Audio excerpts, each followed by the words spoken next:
Hi there, and thanks for tuning in. Still missing a tooth. I'm not sure where I'm going to,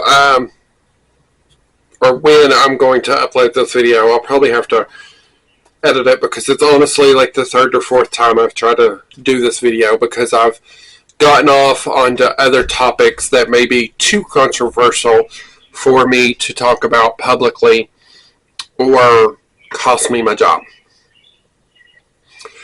So today's topic is, if you are not using or partaking in your DOC, which is drug of choice, are you still sober or clean?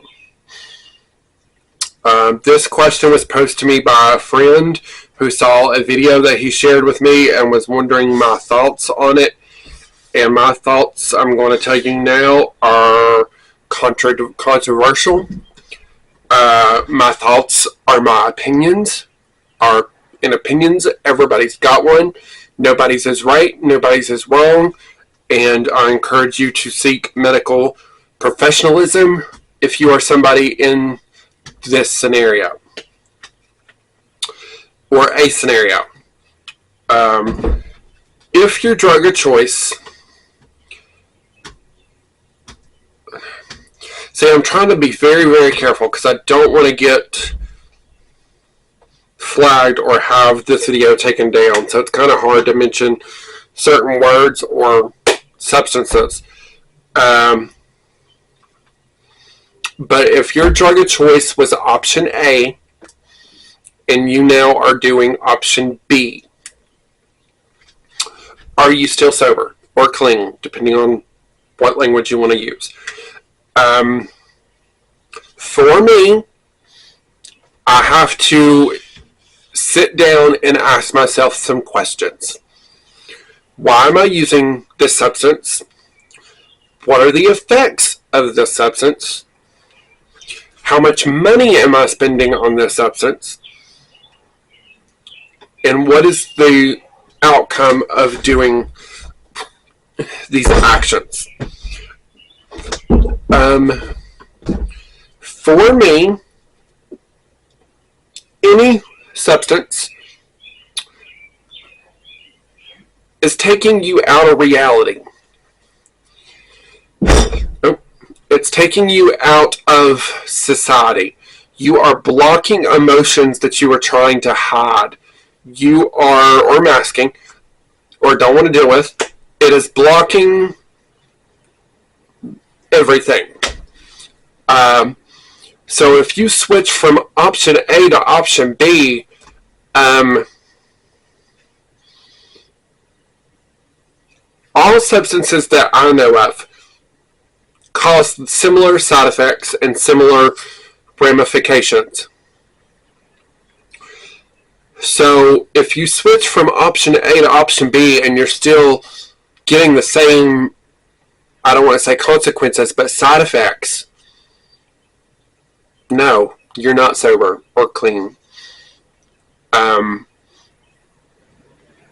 A lot of people will look at stuff as a step-down situation and think to themselves, just because I'm not doing this no more, I'm good. And in reality, that's not really the case.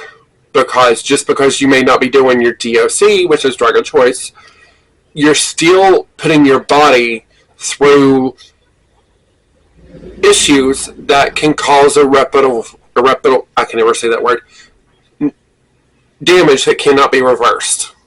Okay? Now, there is, I think it's a flower. There is a thing that people like to partake in all across the nation that some states are trying to legalize.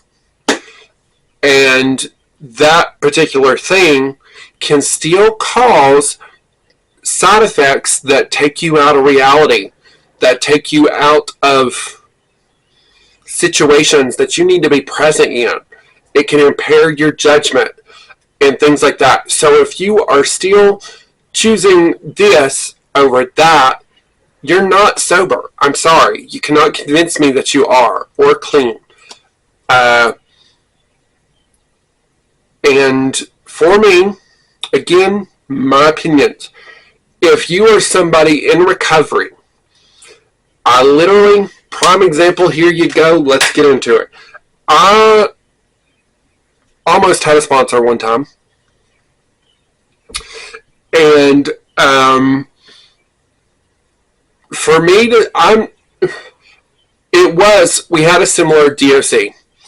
But I was nervous about becoming a sponsor, so I actually inquired, because one of my coworkers, she's a boss of a center up in Bristol, but she sponsors a whole bunch of people, and I picked her brain, and I was like, hey, let's talk.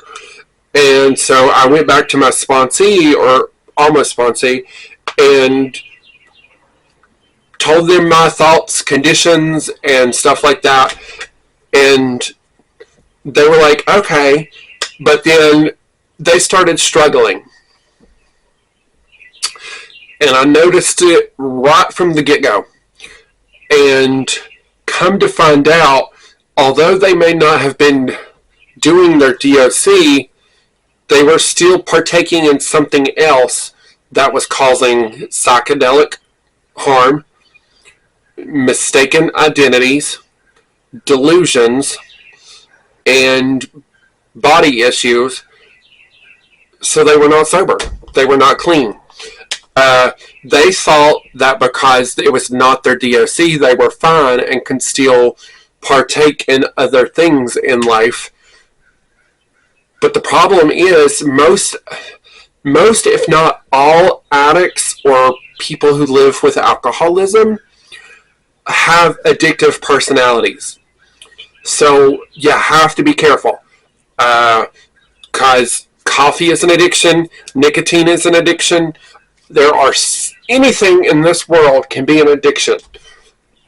So you have to be careful if you are somebody who walks the line of recovery. It's not easy to quit your DOC. Now, this is pretty much pertaining to substances. If you are somebody that has a magazine addiction or a shopping addiction, it can kind of partake to you too, because if you quit the shopping addiction and pick up something else, you're still euphoric. You gotta ask yourself the questions that I posed earlier in this video. Because if you get this from swiping your debit card, what are you choosing to replace it with? Prime example is I used to have a shopping addiction, and I still do to a little bit, but I limit it to things I need, like toilet paper, paper towels. If I need to shop, I shop for things I need, and it works. But anyway, back on track to my sponsee, or almost sponsee. This person was using things that were still causing harm to their body and causing them to be not in a good place. And eventually, that person completely dropped off the face of the planet. I have not spoken or heard from that person in close to a year and a half, maybe two. So no. If you are going from option A to option B and think you're doing your body good, you're not. So again, I encourage you to ask yourself those questions and do some really thought-searching actions and try to figure out what's going on. Thanks for watching. Bye.